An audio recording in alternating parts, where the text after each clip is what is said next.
अस्सलाम वालेकुम and welcome to our channel zoology world में।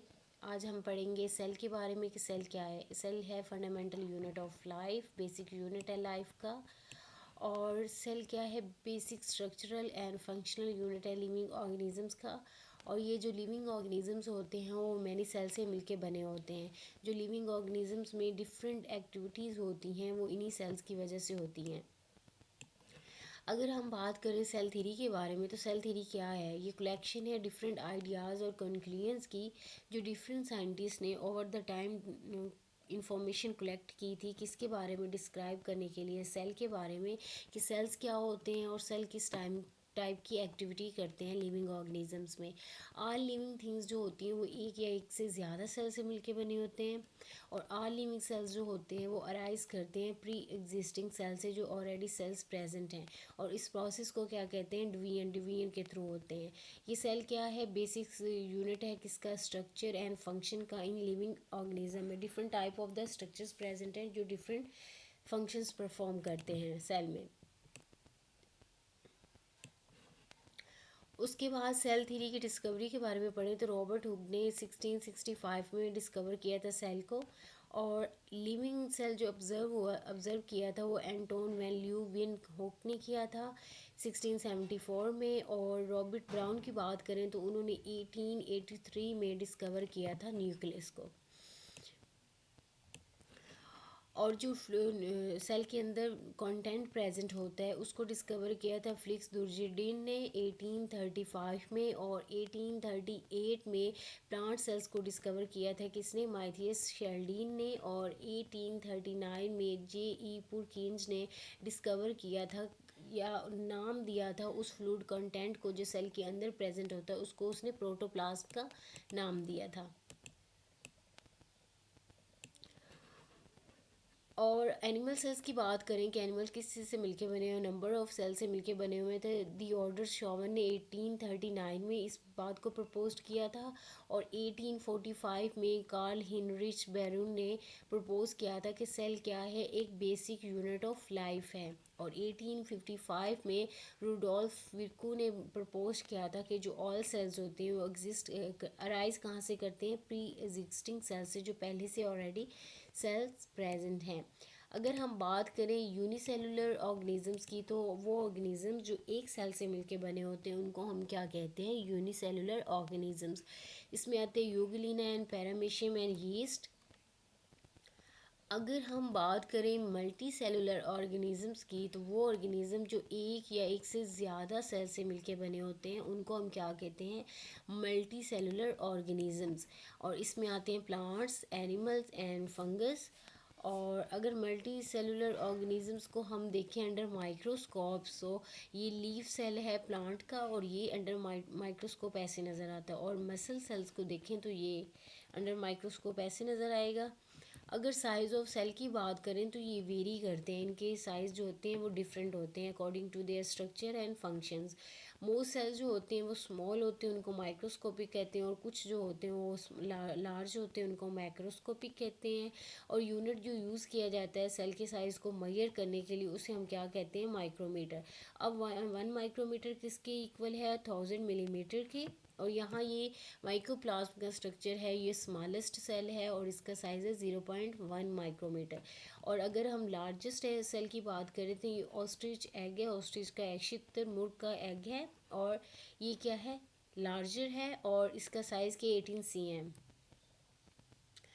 अगर साइज़ ऑफ सेल्स हम ह्यूमंस में बात करें तो इसमें सबसे स्मॉलेस्ट सेल क्या है? स्पर्म सेल, और उसका साइज़ क्या है? 5 माइक्रोमीटर।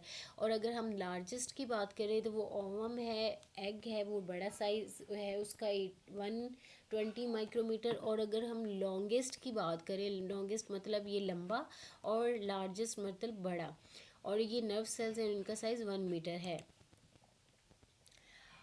और इसके बाद सेल अभी आपको बताया वेरी करते हैं साइज़ में और स्ट्रक्चर्स में भी, और इनकी वेरिएशन डिपेंड करती है उनके फंक्शंस पे। कुछ सेल्स हैं जैसे कि यूग्लिना और अमीबा होते हैं, वो चेंज करते हैं अपनी शेप को, बट मोस्ट सेल्स जो हैं हैव अ फिक्स्ड शेप। कुछ की फिक्स्ड होती है और कुछ की चेंज होती है। चेंज किसकी होती है? अमीबा एंड यूग्लिना की। अब यहाँ पे हम red blood cells, human red blood cells को देखें तो ये बाइकॉन्केव सा स्ट्रक्चर हमें नज़र आ रहा है। ये बहुत सॉफ्ट से होते हैं जो इजीली ह्यूमन कैपिलरी से पास आउट कर सकते हैं और इनका स्ट्रक्चर या शेप फिक्स है। नर्व सेल्स की बात करें तो ये ब्रांच्ड हैं, जैसे कि आपको ये डायग्राम में नज़र आ रहा है, और इसमें conduct impulses from one point two another point, एक पॉइंट से दूसरे पॉइंट तक इन्फॉर्मेशन ले जाते हैं, इसलिए ये लार्जेस्ट सेल है। अगर ह्यूमन वाइट ब्लड सेल की बात करें तो ये चेंज होते रहते हैं अकॉर्डिंग टू माइक्रो ऑर्गेनिजम्स के। जो माइक्रो ऑर्गेनिज्म जिस किस्म के भी बॉडी में इंटर होंगे उनके लिए वाइट ब्लड सेल्स अपनी शेप चेंज करते हैं। क्यों करते हैं? उनको उन्होंने इनगल्फ करना होता है। और microscope, electron microscope and compound microscope की बात करें तो जो स्ट्रक्चर होता है सेल का उसको स्टडी किया गया under compound and electron microscope. और जो सर्टेन स्ट्रक्चर्स हैं वो देखे गए हैं कि अंडर माइक्रोस्कोप वो काफ़ी क्लियर नज़र आते हैं। और जो स्ट्रक्चर ऑफ सेल होता है अगर उसे अंडर इलेक्ट्रॉन माइक्रोस्कोप देखें तो वो एक ब्राइट या लार्जर इमेज देता है। तो उस इमेज या स्ट्रक्चर को हम क्या कहेंगे? Ultra structure. कंपाउंड माइक्रोस्कोप की मैग्नीफिकेशन की बात करें तो वो 2000 होती है। इलेक्ट्रॉन माइक्रोस्कोप की मैग्नीफिकेशन की बात करें तो वो 5 लाख तक होती है। अगर अब हम एनिमल सेल के इंटरनल स्ट्रक्चर की बात करें तो एनिमल सेल का जो ये बेसिक पार्ट है इसको हम क्या कहते हैं? ये न्यूक्लियस है।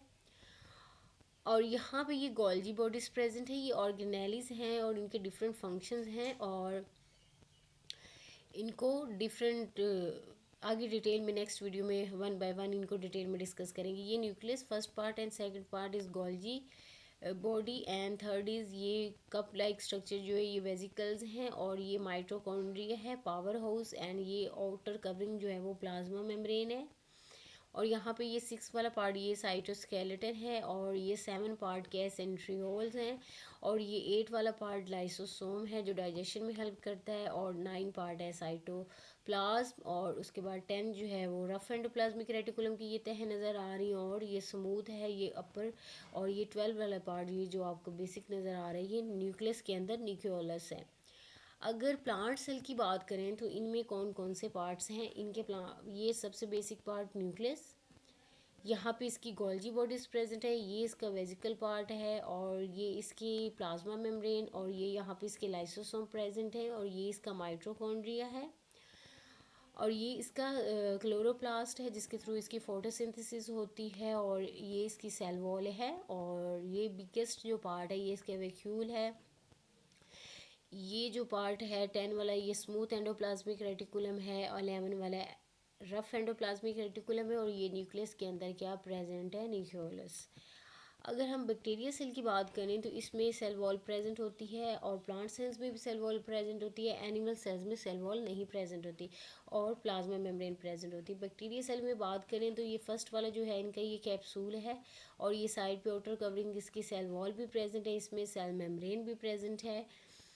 पहले सेल वॉल आएगी फिर सेल मेम्ब्रेन एंड उसके बाद ये वाला जो पार्ट है ये इसका साइटोप्लाज्म है, इसमें जो ऑल चीज़ें प्रेजेंट है ये वाले पार्ट को क्या कहते हैं? साइटोप्लाज्म।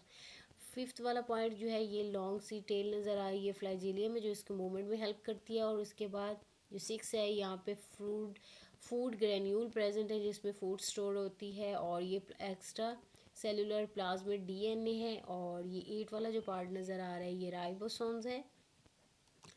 और ये जो पार्ट बिगेस्ट रेड कलर में नज़र आ रही है ये न्यूक्लियोइड हैं। एंड ये 10 ये जो छोटी छोटी ऊपर स्ट्रक्चर्स नज़र आ रही हैं इनको क्या कहते हैं? पिलाई।